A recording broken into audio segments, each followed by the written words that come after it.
best way to learn how to do Swedish family history is to jump in and do it.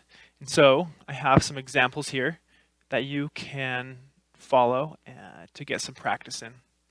So the first one is going to be someone moving from somewhere in the same book. So that means that you're going to first find them, and then you're going to find where they moved from. And so the guy is, it's abbreviated like this, A-N-D and B-R-E-D. That's his first name and last name.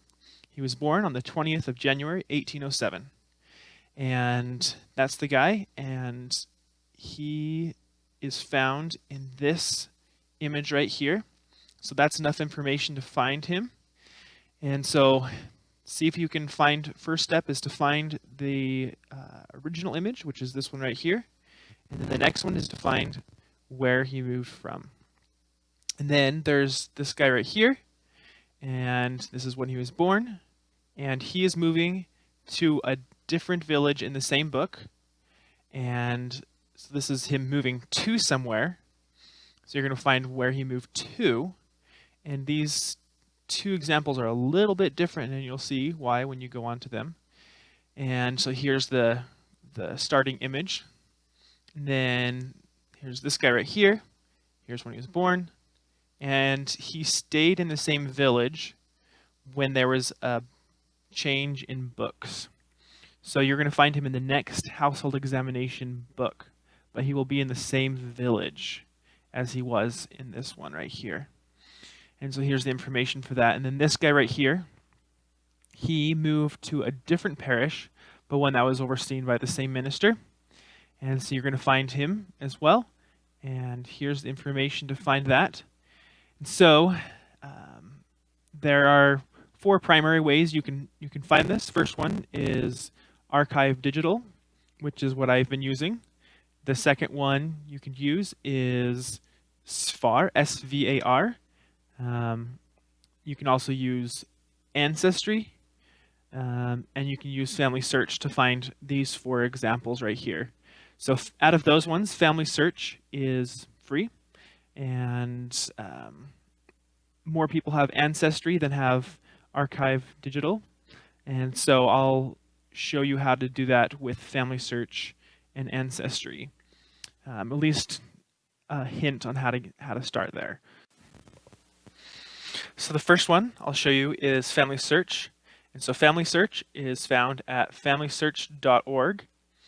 And then from there you hover over Search and you click on Records. And then there's this map right here. And so you click on the part that covers Sweden. So Sweden's right there. So you click on that part of it. Then you scroll down till you see Sweden.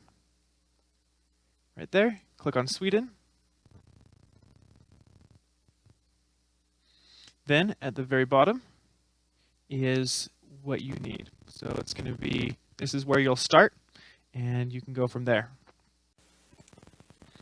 The other one I'll show you how to get to the Swedish records through is on Ancestry.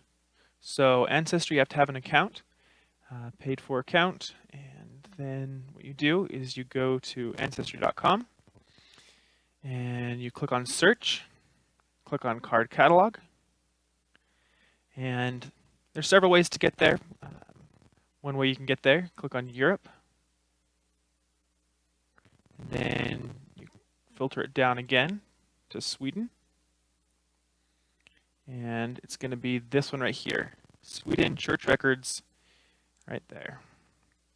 And then right here on this right side is how you can navigate to the different images.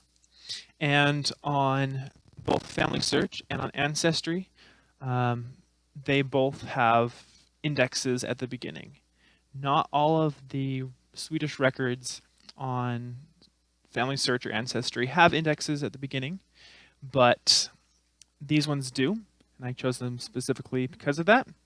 And so go ahead and try it out, and if you figure it out in one of the sites, see if you can try it out in another one of the sites, or do however you want to do, but see if you can find the starting 4 images and then the homework 4 images as well.